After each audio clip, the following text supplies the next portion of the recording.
Hey guys, welcome to my YouTube channel. It's me Prax Thakur, and in today's video we are going to study chapter 5, that is minerals and energy resources. As you see here, the chapter starts with the story of a boy, Haban, who comes from a remote village. He along with his father has traveled to Guwahati, and then there he saw people getting into strange house-like objects, and then he asked his father, "Why don't our houses move like the one we saw in Guwahati Ba?" His father replies, "These are not houses, they are buses and trains, and their houses are made up of bricks and stones, but these buses and trains are made up of metals, that is iron and aluminium." Okay तो ये chapter start होता है एक story के साथ, जिसमें एक लड़का है जो हबन है, वो जो एक रिमोट विलेज से आता है और वो गुवाहाटी जाता है अपने पापा के साथ घूमने के लिए। तो वहाँ पे वो बहुत स्ट्रेंज से बॉक्स डब्बे जैसे ऑब्जेक्ट्स देखता है। तो वो अपने पापा से पूछते हैं कि पापा ये क्या है, और ये मतलब जैसे हमारे घर हैं वो इनकी तरह क्यों नहीं चलते। ठीक है, तो उसके पापा उसे बोलते हैं कि ये घर नहीं है, इनको बसेस और ट्रेन्स बोलते हैं, क्योंकि हमारे घर ब्रिक्स और स्टोन से बने होते हैं, लेकिन ये metal that is aluminium iron वगैरह मेटल से बने होते हैं, और इन्हें एनर्जी चाहिए होती है मूव करने के लिए, वर्क करने के लिए। Okay, so I think that this story might have caused a curiosity in you guys to know about types of minerals and energy resources and their use. And if not, then let me tell you about the importance of minerals. Okay तो जैसा कि मैंने आपको ये story बताई, अब आपको ऐसा ट्रेन्स, बसेस वगैरह, कार्स और इतनी सारी छोटी से छोटी चीज़ें, इतनी सारी चीज़ें मिनरल से बनी होती है कि तो हाँ, मिनरल्स के बारे में मुझे भी जानना है, एक इच्छा तो हुई होगी। और अगर नहीं हुई होगी तो मैं आपको अभी इम्पोर्टेंस बताती हूँ मिनरल्स की। First is, a body uses minerals for many different jobs like keeping our bones, muscles, heart and brain working properly. Mineral resources are most important as they dictate the industrial and economic development of a country, as they provide raw materials to the primary, secondary and tertiary sector. And almost everything we use are made up of minerals. जो भी चीज़ें हम छोटी से छोटी और बड़ी से बड़ी यूज़ करते हैं वो सब किससे बनी होती हैं? मिनरल से बनी होती हैं। और जैसे कि हम ज्योग्राफी पढ़ रहे हैं तो हमें, और हम इकोनॉमिक्स के स्टूडेंट भी हैं, सोशल स्टडीज़ के स्टूडेंट हैं, तो हमें ये भी पता होना चाहिए कि प्राइमरी, सेकेंडरी और टर्शरी जो सेक्टर्स हैं हमारे, तो वो मिनरल्स उसमें भी बहुत हेल्प करते हैं, क्योंकि रॉ मटेरियल्स हमें किधर से मिलते हैं? मिनरल से मिलते हैं। ओके, और जो हमारी बॉडी है, साइंसेस भी पढ़ी है, तो हमारी बॉडी भी मिनरल्स से बनी होती है। मिनरल्स चाहिए होते हैं हमारी बॉडी को, जो हमारी बोन्स को, मसल्स, हार्ट और ब्रेन को वर्क करने के लिए। So the question is what is mineral? Okay, तो मिनरल क्या है? अब देखते हैं मिनरल्स क्या है। Mineral is a homogeneous naturally occurring substance with a definable internal structure. So this is here, you can see the definition of a mineral is given here. Homogeneous क्या होता है? Composed of same parts or elements. Okay, तो जो same चीज़ से बना होता है, और you can say chemical compounds. Basically mineral is a chemical compound. Minerals are chemical compounds. You might have or I mean like you should have studied about them in sciences. So yeah, the formation of a mineral depends upon the physical factors and chemical conditions which it goes through.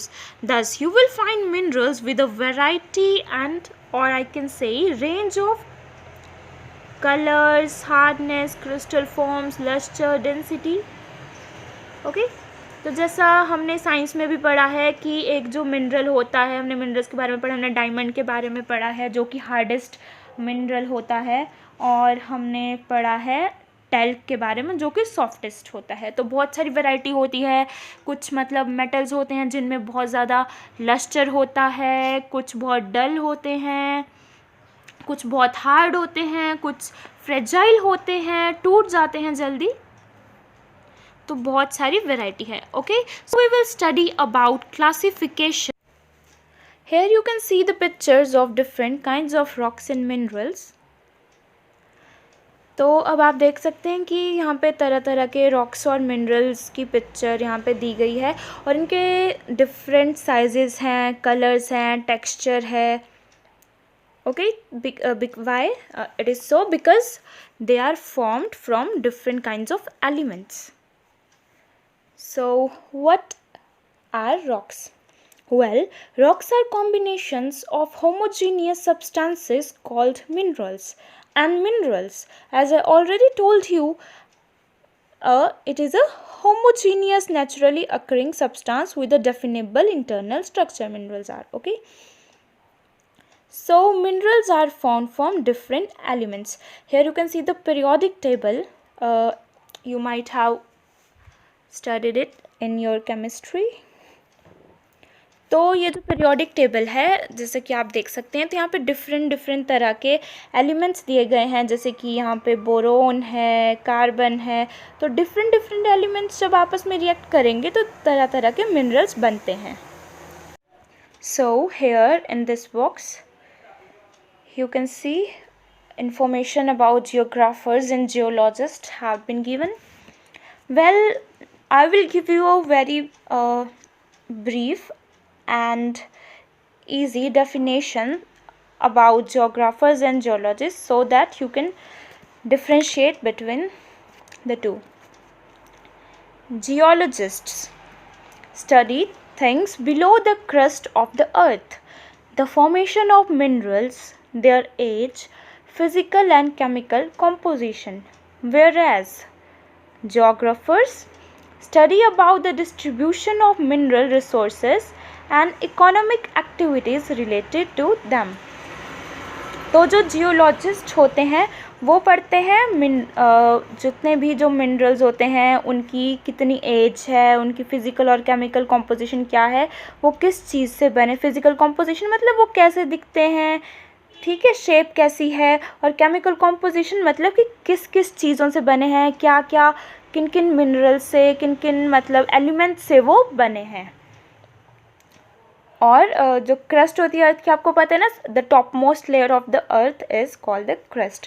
तो जो crust के नीचे जो चीज़ें होती हैं उनके बारे में पढ़ते हैं जियोलॉजिस्ट। और जियोग्राफर्स जो होते हैं वो पढ़ते हैं डिस्ट्रीब्यूशन ऑफ मिनरल रिसोर्सेज, जो सारे रिसोर्सेज है हमारे जितने भी हम अभी आगे पढ़ेंगे तो वो किस तरह से डिस्ट्रीब्यूट हुए हैं, और इकोनॉमिक एक्टिविटीज़ क्या क्या है उनसे रिलेटेड, हमें किस तरह से हम उन्हें इकोनॉमी के लिए अपनी यूज़ करते हैं, तो वो पढ़ते हैं geographers. Okay, so now we'll study about the classification of minerals. Here in this table, you can see minerals are classified into three main types, that is metallic, non-metallic and energy minerals. The first one, that is the metallic, is further divided into three types. Number one, ferrous, containing iron, non-ferrous and precious. तो पहला क्या है, ferrous, जिसमें iron होगी, ठीक है, जैसे iron और manganese, nickel, cobalt etcetera. Non ferrous जिसमें आयरन नहीं होगी, अदर देन आयरन। ओके, तो that is examples are copper, lead, tin, bauxite etcetera. Third is the precious, that is gold, silver, platinum. That's what we all are familiar with. Non-metallic. The examples of non-metallic minerals are mica, salt, potash, sulfur, limestone, granite, marble, sandstone, etc. And the energy minerals. Okay, we know very well coal, petroleum, natural gas. पता है हमें कोल की ज़रूरत होती है। पहले पुराने ज़माने में जो ट्रेन इंजन्स वगैरह सारे कोल से चलते थे। अभी भी कोल से क्या होता है, बहुत एनर्जी प्रोड्यूस होती है, लेकिन ये पॉल्यूशन करता है। इसीलिए अब बहुत नेचुरल गैस भी आ गई है, बहुत न्यू वेज भी निकाल रहे हैं। Okay, that is your CNG, compressed natural gas भी यूज़ होती है। अब पेट्रोल पड़ा है हमने, डीजल पड़ा है। ओके, तो वो सारे लाइक पेट्रोलियम के टाइप हैं। ओके, we will study about all of them in detail. Next is mode of occurrence of minerals. So as far we have studied that what are minerals. The next question is, where are these minerals found? So minerals are usually found in ores. What is an ore? In simple words, an ore is a rock containing a high percentage of a mineral. Example: hematite contain high percentage of iron, and malachite contains high percentage of copper. तो अब minerals के बारे में तो हमने पढ़ लिया कि मिनरल्स क्या होते हैं। अब ये मिनरल्स कहाँ से मिलते हैं? तो ये मिनरल्स हमें ओर से मिलते हैं। तो अब ओर होती क्या है, ओर क्या होती है? ठीक है, तो वो ओर को हम बोल सकते हैं, ओर एक रॉक होता है, रॉक है या पत्थर की तरह हम एक ओर को समझ सकते हैं। परंतु उसमें क्या होगा, बहुत हाई परसेंटेज होगी। किस चीज़ की? एक मिनरल की हाई परसेंटेज होती है ओर में। जैसे कि हेमेटाइट है, जिसे हम आयरन ओर भी बोलते हैं, क्योंकि उसमें आयरन दैट इज़ Fe उसकी परसेंटेज हाई होती है और वहाँ से हम आयरन निकाल सकते हैं, एक्सट्रैक्ट कर सकते हैं। एंड मेलेकाइट अगला एग्जांपल है, जिसमें हाई परसेंटेज किस चीज़ की होती है? कॉपर की होती है। ओके, सो उधर से कॉपर हम एक्सट्रैक्ट कर सकते हैं। अब like for example consider a cookie. Biscuit होता है चोको चिप्स वाला, जिसमें और like you can consider watermelon, या फिर बिस्किट कंसिडर करते हैं जिसमें छोटे छोटे चॉकलेट्स होती हैं। ठीक है, चॉकलेट होते हैं ना, चॉकलेट के पार्ट छोटे छोटे, तो वो चॉकलेट का पार्ट क्या है? वो मिनरल है। ठीक है, वो हमारी मिनरल्स हैं जो हमें एक्सट्रैक्ट करने हैं। और बिस्किट क्या है? वो सारा हमारा जो पार्ट है जिसमें से हमें मिनरल वो एक्सट्रैक्ट करने हैं। तो डिफरेंट मेथड्स होते हैं मिनरल को एक्सट्रैक्ट करने के। So the extraction process should be in a way that it should be economically beneficial. So the mineral must be present in high percentage in an ore. तो किसी जो भी ore होती है उसमें अगर हाई परसेंटेज में मिनरल प्रेजेंट होगा तो क्या होगा? तो वो इकोनॉमिकली बेनिफिशियल होगी, ज़्यादा फ़ायदा होगा उसका। ठीक है, तो इसीलिए हम उस ओर से मिनरल को एक्सट्रैक्ट करते हैं जहाँ पे जिस ओर में वो मिनरल ज़्यादा मात्रा में या ज़्यादा अमाउंट में प्रेजेंट होता है। Now we will study about the types of formation in which minerals occur. So the first one is igneous and metamorphic rocks. What does it mean? The Earth's crust is made up of different types of rocks, as we know. Igneous rocks make up the maximum volume of the Earth's crust. The word igneous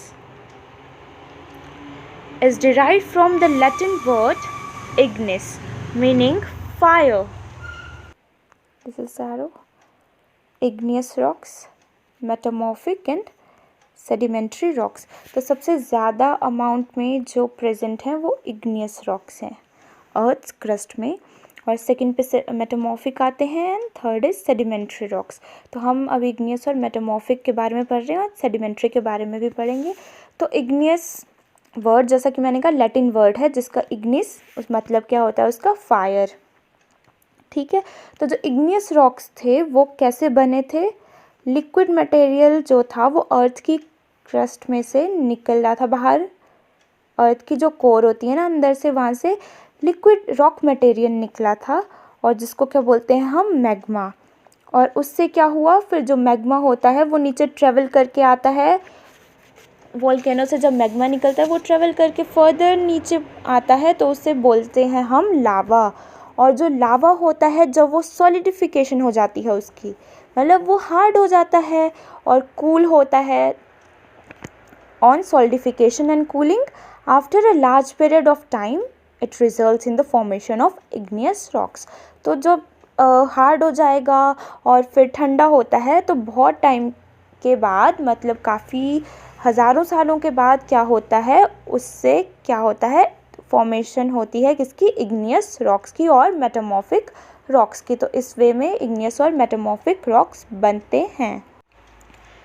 The examples of metamorphic and igneous rocks are tin, copper, zinc, lead, etc. Next is sedimentary rocks. The word sedimentary is derived from the Latin word sedimentum, which means settling. The existing rocks can be broken down into pieces because of physical, chemical and biological weathering. तो जो existing rocks जो होते हैं वो टूट जाते हैं छोटे छोटे टुकड़ों में, किस वजह से, फिजिकल, केमिकल और बायोलॉजिकल वेदरिंग की वजह से। फिजिकल वेदरिंग का क्या मतलब है, जो टेम्परेचर चेंज होता है, बारिश होगी उससे ठंड होती है, और जो टेम्परेचर, धूप होती है, हीट होती है, उसकी वजह से क्या होता है, क्रैक्स पड़ जाते हैं रॉक्स में और छोटे छोटे पीसेस में टूट जाते हैं। केमिकल कैसे होता है, जो एसिड रेन होती है, जो बारिश होती है, उससे केमिकल वेदरिंग होती है। और बायोलॉजिकल प्लांट्स होती हैं, उनकी जो रूट्स होती हैं, प्लांट्स ज़मीन में उगते हैं ना, पेड़ बड़े होते हैं, तो उनकी वजह से भी जो रॉक होते हैं, पत्थर, बड़ी बड़ी चट्टानों में से आपने देखा होगा प्लांट्स बाहर आते हैं तो वहाँ पे भी दरारें आ जाती हैं, तो उस वजह से वो टूट जाते हैं। And then this broken rocks are carried by the river, water and other water resources, and they are deposited in a particular place, and after a long time period many layers of rocks settle and get hardened, and this is how sedimentary rocks are formed। और तभी ये जो टूटे हुए जो rock होते हैं, weathering जो होती है इन तीन तरीक़ों से, उसके बाद क्या होता है, पानी या किसी और सोर्स के द्वारा वो रॉक्स कहीं पर किसी एक जगह पर चले जाते हैं और वहाँ पे मतलब डिपॉजिट हो जाते हैं, और काफ़ी समय के बाद एक लेयर, दूसरी, उस तरह से काफ़ी सारी लेयर्स डिपॉजिट हो जाती हैं, और किस चीज़ की फॉर्मेशन, और वो हार्ड हो जाती है, वहाँ पे सेटल हो जाती है। मैं अभी आपको दिखाती हूँ, ये देखिए, ये यहाँ पर आप देख सकते हैं काफ़ी अलग अलग लेयर्स दिखाई दे रही हैं आपको। तो ये क्या है, ये सेडिमेंट्री रॉक्स हैं। तो डिफरेंट लेयर टाइम के साथ साथ एक लेयर सेटल होती है, फिर उसके ऊपर दूसरी और वो हार्डेंड हो जाती है। तो कैसे क्या बनता है उससे, sedimentary rocks. So now the examples of sedimentary rock are gypsum, potash salt and sodium salt. Another mode of formation क्या होता है, involves breaking down of rocks and removal of soluble constituents, leaving the leftover rock behind। तो जो weathered material होता है वही पीछे रह जाता है, जो soluble constituents होते हैं वो चले जाते हैं। ठीक है, सबसे पहले डिकम्पोजिशन होती है। डिकम्पोजिशन मतलब ब्रेक डाउन, टूटते हैं पत्थर वगैरह, और जो रिमूवल होता है, जो सॉल्युबल यानी कि जो घुल जाते हैं, जो पार्टिकल्स उसके वो चले जाते हैं, जो पीछे रह जाता है मटेरियल, जो लेफ़्ट ओवर रह जाता है वहाँ पर, तो वो जो और उसमें होती है। तो बॉक्साइट इस तरीके से बनता है। And the next one, that is your fourth, certain minerals में अक्कर एज एलुवियल डिपॉजिट्स। तो क्या होता है, एलुवियल डिपॉजिट्स के फॉर्म में अक्कर करते हैं। तो क्या होता है, जो बड़ी बड़ी हिल्स होती हैं या वैलीज़ होती हैं, तो वहाँ के जो उनके फ्लोर होते हैं, जो उनका बेसमेंट होता है, वहाँ पर क्या होता है, डिपॉजिट हो जाते हैं मिनरल, जिनको हम प्लेसर डिपॉजिट बोलते हैं। तो गोल्ड, सिल्वर, टिन और प्लेटिनम इस वे में हमें मिलते हैं। And the fifth one is the ocean waters contain vast quantity. तो इधर ये भी बुक आ गया कि जो ओशन वाटर है, it contains vast quantities of minerals, but most of these are too widely diffuse to be of economic significance. लेकिन कुछ ऐसे हैं जो इकोनॉमिक सिग्निफिकेंस के नहीं है, क्योंकि फिजिबल होने चाहिए वो फिज़िकली यानी इकोनॉमिकली, दोनों तरीक़ों से। ओके, बेनिफिशियल भी होने चाहिए इकोनॉमिकली वो, तो इसीलिए हम उन्हें एक्सट्रैक्ट करेंगे। तो इधर एग्जांपल्स क्या हैं? Common salt, magnesium, bromine are largely drive from ocean waters. So next is when we will extract the mineral from the ore, from its ore. So as I already said that we will extract any mineral from the ore when it will be economically beneficial and physically feasible. Okay, तो मतलब हम तभी निकालेंगे किसी mineral को उसकी ओर में से जब हमें लगेगा कि हाँ ज़्यादा अमाउंट में है और उससे हमें इकोनॉमिक बेनिफिट भी होगा और फिज़िकल मतलब मेथड भी होगा, कोई निकालने का कोई वे होगा, तो ही हम उसे निकाल पाते हैं। और तभी क्या होता है, एक जो मिनरल डिपॉजिट है और रिजर्व वो माइन में टर्न होता है। So guys, that was all in this video. We will continue studying this chapter in the next videos. Till then, subscribe the channel and press the like button down below. Thank you.